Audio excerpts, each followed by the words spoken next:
Oi pessoal, tudo bem com vocês? Hoje nós vamos ver como a relação patógeno-hospedeiro interfere na dinâmica das populações. Vem aprender bio comigo? A gente já viu na nossa aula sobre predação que essa é uma relação ecológica que influencia e regula as populações de presas e predadores. Isso porque as presas são recursos dos predadores. E a gente já viu que os recursos limitam o crescimento das populações. Mas a relação patógeno-hospedeiro também é uma relação consumidor-recurso. Então vamos entender um pouquinho melhor como é que essa relação interfere no crescimento populacional. A primeira coisa que a gente tem que ter em mente é que a densidade do hospedeiro influencia a taxa de transmissão de um patógeno. Em altas densidades do hospedeiro, os patógenos infectam indivíduos mais rapidamente porque eles entram em contato com novos hospedeiros mais facilmente. Como a gente está vendo aqui nessa imagem, então, em altas densidades é muito mais fácil um patógeno encontrar um novo hospedeiro. Mas existe uma diferença muito grande entre o parasitismo, no caso a relação entre um parasita e um hospedeiro, e a predação. Você se lembra qual é?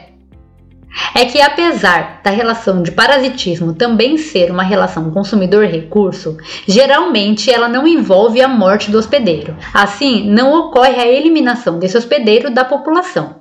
Então, o parasitismo e a predação vão atuar de formas diferentes na regulação das populações.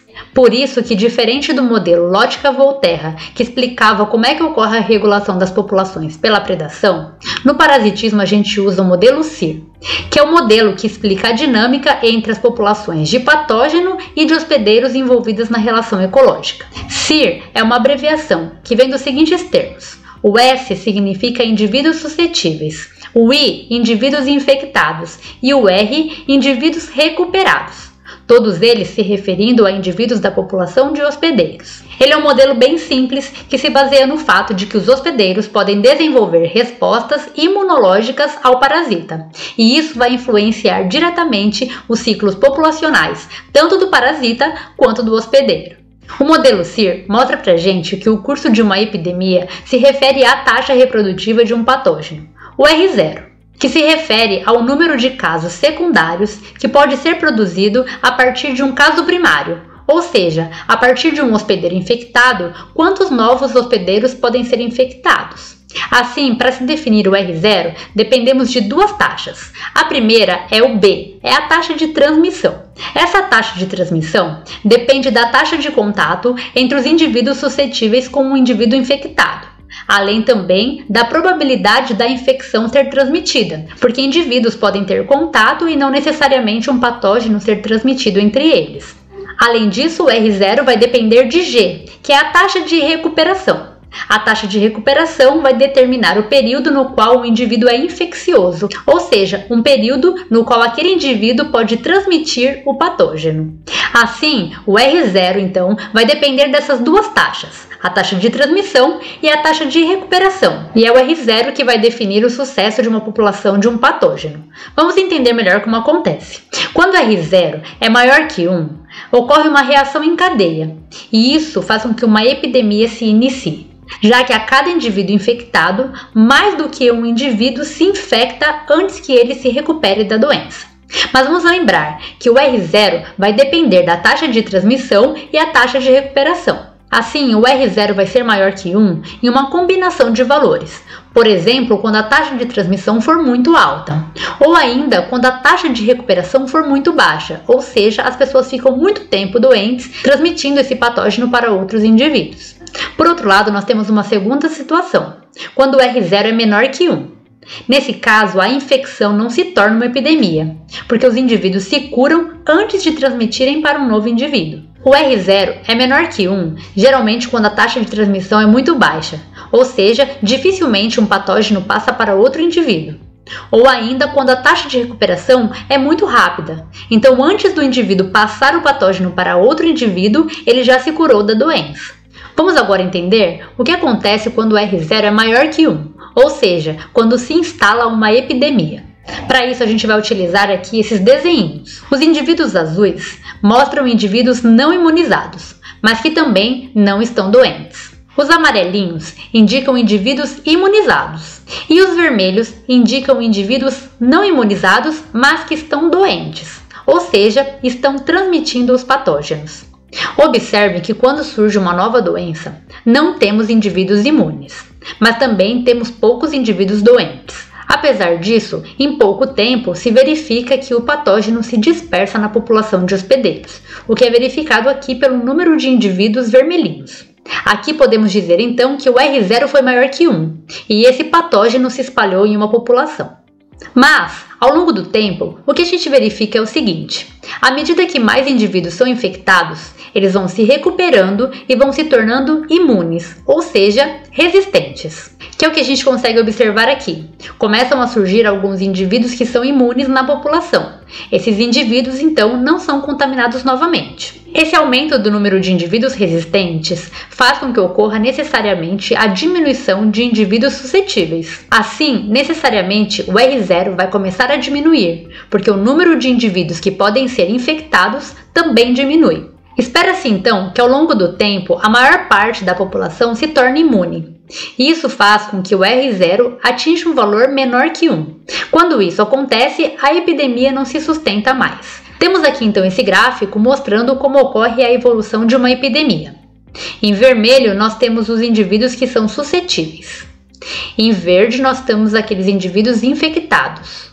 E em azul, indivíduos resistentes.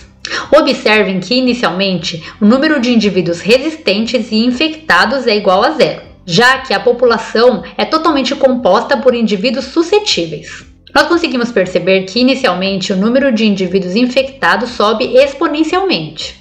Da mesma maneira, o número de indivíduos suscetíveis também começa a decair, porque os indivíduos vão se tornando resistentes, que é mostrado aqui por essa linha azul. Assim, o desenvolvimento de respostas imunológicas vai removendo os indivíduos que são suscetíveis da população.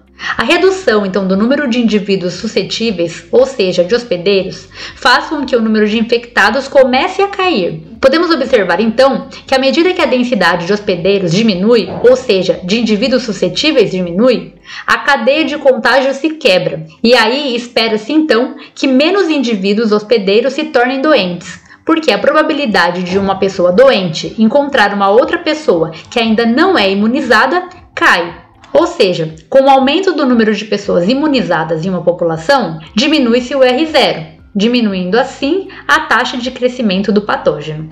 As populações de seres vivos, sejam elas animais, plantas, fungos ou mesmo bactérias, podem ser submetidas a epidemias. O ser humano não é diferente, mas nós desenvolvemos uma tecnologia que nos ajuda a sair mais rápido de uma situação de epidemia. Você sabe qual é? A vacina. A vacina tem como efeito remover indivíduos suscetíveis da população sem que eles fiquem doentes. E isso faz com que o valor de R0 também diminua, assim diminuindo a taxa de transmissão. E isso faz com que a probabilidade de uma epidemia se manter diminua. Como nós falamos, o R0 depende de dois fatores, a taxa de transmissão e a taxa de recuperação. Quando a gente aplica uma vacina, a gente está diminuindo o B, que é a taxa de transmissão, uma vez que a gente está influenciando no número de indivíduos suscetíveis. Assim, quando uma pessoa fica doente, ela acaba contagiando um menor número de indivíduos. A gente consegue perceber o efeito da vacina observando essa imagem aqui do lado. Ela mostra duas populações. A população A é uma população com pequeno número de pessoas vacinadas, que são representadas aí por essa corzinha azul clara. Já as pessoas suscetíveis, sem vacina, são as pessoas aí que estão em bege. Em vermelho, a gente tem uma pessoa doente. Vamos observar o que acontece quando uma pessoa doente entra em contato com uma população que tem poucas pessoas vacinadas. Ao longo do tempo, algumas pessoas se contaminam, e isso pode ser suficiente para que o R0 seja maior que 1 e aí desencadear uma epidemia. Por outro lado, quando uma pessoa doente entra em contato com uma população com várias pessoas vacinadas, olha só o que acontece. Eventualmente, ninguém é contaminado, porque a chance dessa pessoa que está doente entrar em contato exatamente com uma pessoa que não está vacinada é pequena, e isso pode fazer com que ninguém fique doente. Assim, apesar de que idealmente todos os indivíduos deveriam ser vacinados, a vacinação parcial da população já protege a população de epidemias, como a gente consegue ver aqui nesse exemplo. Acabamos de ver então que a relação patógeno-hospedeiro também influencia nas populações. E além disso, vimos aqui que a ecologia é uma área que consegue fazer projeções e ajudar a sociedade humana, por exemplo, a controlar epidemias. Até a próxima! Se você quer saber ainda mais, assista aos nossos outros vídeos e se inscreva no canal.